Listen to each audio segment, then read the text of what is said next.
la complexité du tournage, c'est qu'il n'y a pas d'argent pour financer ce type de cinéma en Inde et pour permettre à la réalisatrice de garder son final cut. Can she be late for her Pardonnez-moi d'interrompre un instant la musique, mais nous avons un invité de marque que j'aimerais accueillir comme il se doit. Aujourd'hui, nous avons la chance d'accueillir Julien Graf, un des producteurs français de All We Imagine As Light. Bonjour Julien, comment vous allez ? Bonjour, je vais très bien, merci de l'invitation. Merci à vous d'avoir accepté cette invitation. Donc avant de parler du nouveau film de Payal Kapadia, j'aimerais revenir avec vous sur le rôle du producteur. C'est un mot que tout le monde connaît, mais sans vraiment savoir de quoi ça retourne. En quoi consiste donc le rôle d'un producteur ? C'est une bonne question. C'est toujours difficile de le définir précisément.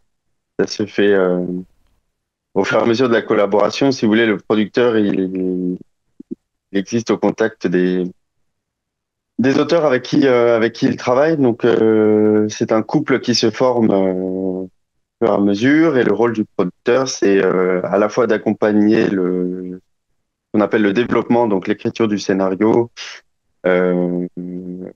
cette phase-ci, jusqu'à la recherche de financement pour constituer le tournage, organiser le tournage, et puis ensuite terminer le film pour le livrer. Peut-être ce que je peux ajouter, c'est que le producteur a une responsabilité aussi envers tous les partenaires qui vont financer le film.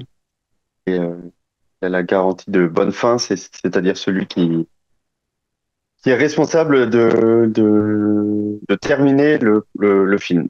Donc il y a un gros poids sur vos épaules là. Un petit peu, on n'est jamais tout seul non plus. Justement, je parlais du couple auteur-producteur, c'est ce qu'on cherche à développer, c'est la collaboration qui fait qu'on est fort et qu'on est fort ensemble. C'est d'avoir une possibilité de dialogue au quotidien sur les problématiques qui sont multiples quand on réalise un film. Et voilà. Très bien. En tout cas, au moins, ça sort de l'idée, de l'imaginaire collectif qu'on a, le producteur, c'est celui qui a l'argent et qui finance le film. Non, c'est pas ça. C'est plutôt aussi une partie, donc, travail avec le réalisateur et recherche de financement, mais ça vient pas de votre poche, quoi. Non. Et puis, c'est pas nous qui fumons les cigares non plus. Voilà, c'est ça. C'était à l'âge d'or hollywoodien. Un peu antérieur, mais quand on est producteur, donc indépendant, c'est-à-dire pas rattaché à un studio, notre but, c'est d'aller convaincre des chaînes télé, des régions, le Centre national du cinéma, le CNC aussi, de venir soutenir le projet, d'apporter de l'argent. Donc, c'est pas nous directement qui apportons de l'argent, c'est notre capacité à convaincre les autres de se mobiliser sur le projet pour qu'ils puissent le faire. Alors en 2018, vous avez donc fondé avec Thomas Hakim Petit Chaos. Est-ce que vous pouvez nous présenter un petit peu votre boîte de production Petit Chaos ? Bien sûr, Petit Chaos, c'est né de la rencontre avec Thomas, mon associé. Une rencontre qui s'est faite assez rapidement. On a très vite discuté de la possibilité de monter une société, en tout cas de trouver... de se donner les moyens de produire nos propres films. Thomas produisait dans une autre société au moment où on s'est rencontrés. Et moi, j'étais directeur financier d'une société de production qui s'appelle Etche Film. Et suite à ça, on a décidé de monter Petit Chaos. Ça s'est fait assez rapidement. Et en même temps, la constitution de la société, elle s'est faite petit à petit aussi. C'est-à-dire que on avait des projets qui étaient en développement et qui avaient reçu leur première réponse de subvention. Et donc, il fallait une structure pour accueillir ces subventions-là. Donc, on a monté la boîte pour accueillir ces subventions. Et ensuite, on a commencé à structurer la société aussi parce que il fallait organiser un premier tournage. Ouais. Et petit à petit, comme ça, la société, Petit Chaos s'est structurée en fonction des besoins qui étaient ceux des films. C'est-à-dire qu'on n'avait pas de boîte déjà prête pour accueillir les projets, les films. C'est plutôt les films qui ont guidé la façon dont on a pensé la société. À quel moment est-ce qu'on a engagé notre première collaboratrice aussi. Il y a des moments comme ça qui qui était défini essentiellement par les besoins des films, à quel moment il fallait grossir. Et c'est comme ça que la société s'est fondée. Ok, donc c'est vraiment au contact des réalisateurs, réalisatrices, en tout cas en faisant les films que votre ligne directrice de la boîte de production s'est faite un petit peu. Tout à fait. C'est vraiment les rencontres avec les auteurs et les projets qui ont défini la ligne de Petit Chaos, si on veut parler comme ça.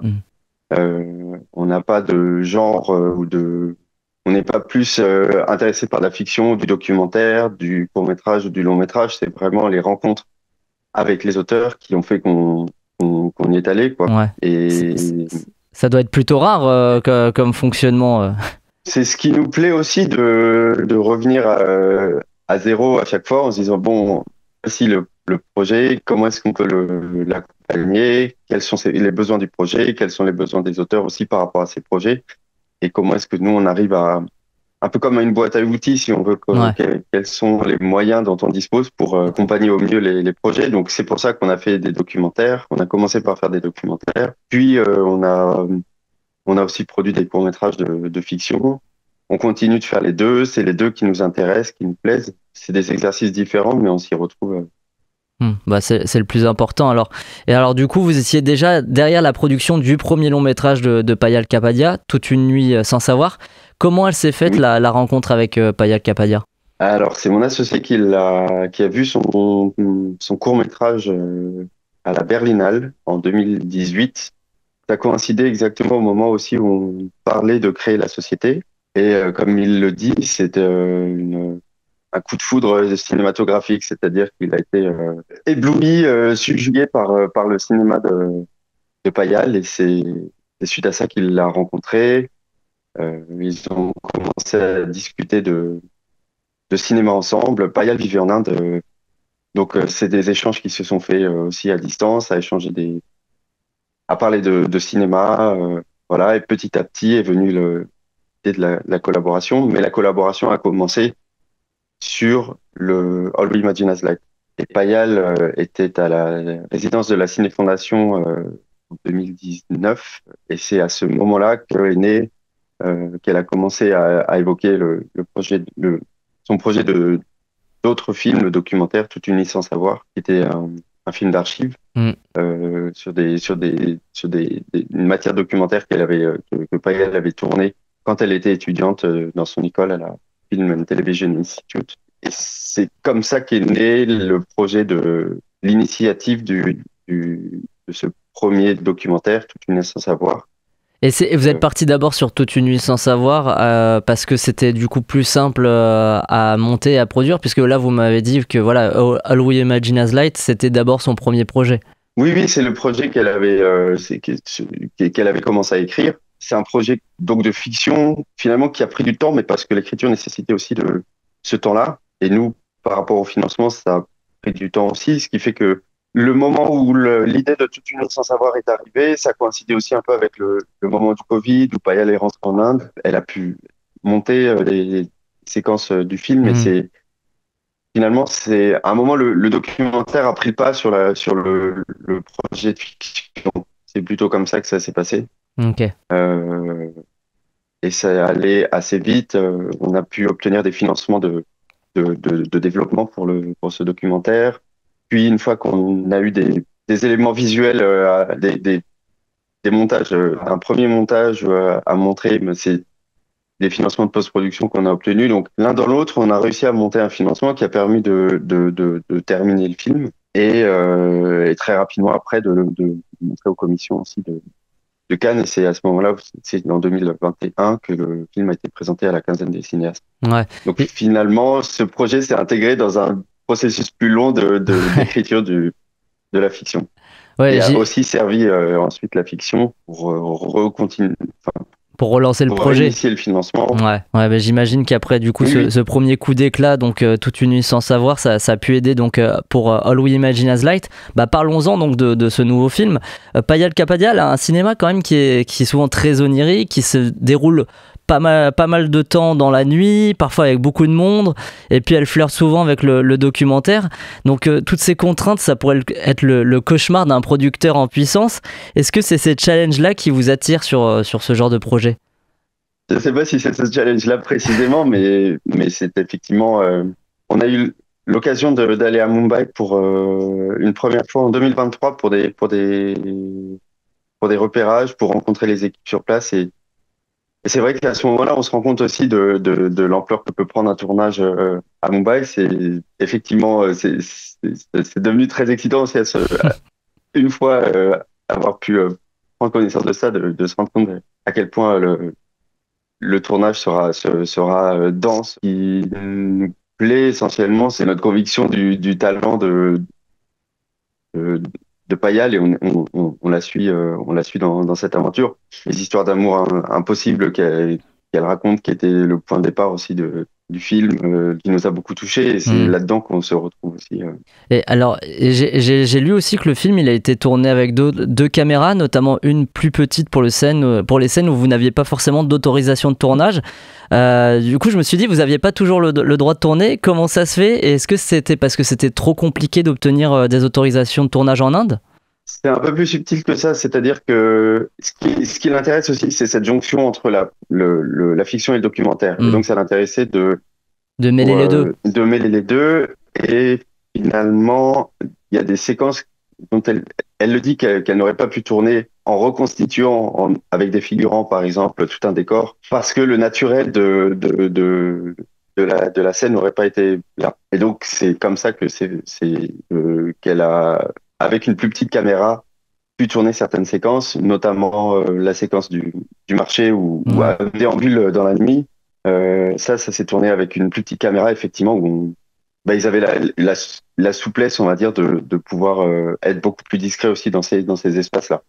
Il y a même des regards caméra, je crois, si je me souviens bien, dans ces passages-là. Ah, j'ai pas le souvenir de ça, c'est possible. J'ai l'impression, en tout cas, il y a un des passants qui regarde sur un camion, quoi, qui regarde la caméra. Ouais. J'ai trouvé que c'était assez fort aussi ce moment-là où du coup, voilà, on sort aussi de la fiction qui est déployée et on retourne dans le documentaire. Et vous, donc, ça vous effraie pas du tout ce genre de prise d'initiative? Non, pourquoi? Finalement, elle reste, disons, on reste dans un contexte de fiction avec un tournage où elle guidait à l'oreillette ses comédiens. Le but, c'est de trouver la meilleure façon pour mettre en place le tournage. Ouais. Et après, effectivement, par rapport à cette question des autorisations, une des spécificités, par exemple, des tournages à Mumbai, c'est que les tournages dans les transports en commun sont extrêmement chers. Donc, c'était des discussions de budget, simplement, entre dire, est-ce qu'on préfère mettre des sommes faramineuses, 14 000 euros, quelque chose comme ça, dans une journée de tournage, dans un train, et le reconstituer totalement, ou le faire avec une plus petite caméra, en plus petite équipe, et dans ce cas, instituer aussi, peut-être permettre davantage ce mode documentaire qui l'intéressait. Utiliser cette somme, non pas dans les transports, dans le financement des transports en commun, mais peut-être ailleurs dans le film où c'était peut-être plus nécessaire.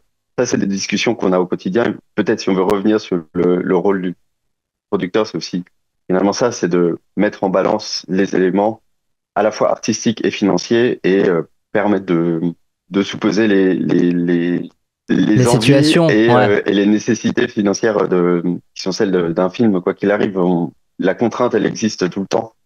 Et donc, c'est savoir où est-ce qu'on met l'accent par rapport aux intentions et où est-ce qu'on va le plus accompagner ces intentions-là. Ouais, c'est vraiment un deuxième regard. D'ailleurs, là, vous avez parlé un petit peu de chiffres. Pour avoir un ordre d'idée, un film comme All We Imagine As Late, ça représente combien de budget? Parce que j'imagine du coup que 14 000 euros pour juste tourner une scène dans un transport en commun, c'est déjà une énorme somme pour un film comme ça. Justement, c'est ces discussions-là qui sont importantes.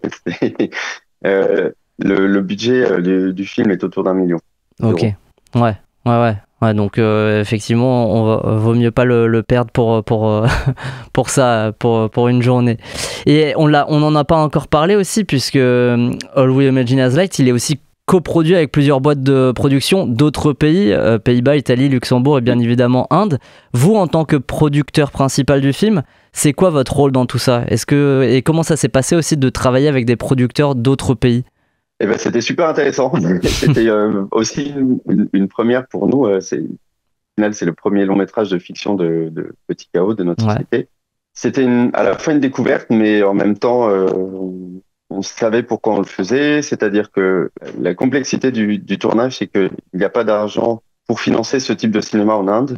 et pour permettre à la réalisatrice de garder son final cut. Ouais. Il peut y avoir de l'argent privé, mais c'est de l'argent. Le producteur a le dernier mot sur le montage, sur les éléments artistiques. Et évidemment, c'est ce qu'on essaie de préserver euh, dans ce film-là, et de garder le droit moral et la spécificité du cinéma français. Donc en effet, on a essayé de financer autant que possible en France avec de l'argent qu'on pouvait envoyer, sans avoir tant de, en limitant autant que possible les contraintes financières de dépenses françaises. Ouais. C'est pour ça, par exemple, on a pu n'avoir qu'un technicien sur le plateau, qui était un ingé son, l'ingénieur du son, Ben.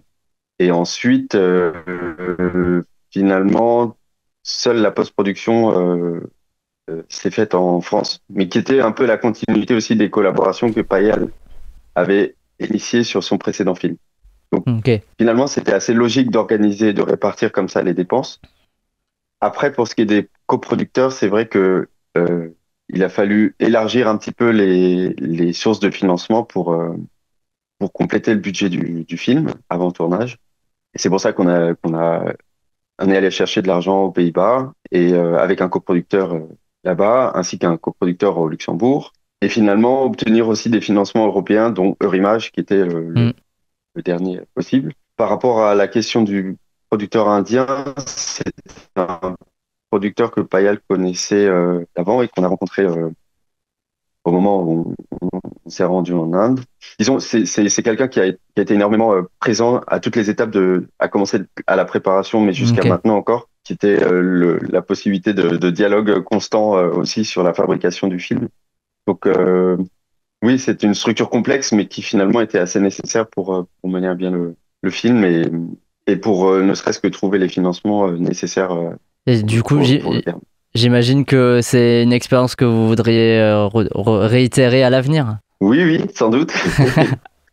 Vous voulez dire pour les coproductions? Ah oui, oui, les coproductions comme ça à l'international. Bah, c'est un exercice, c'est super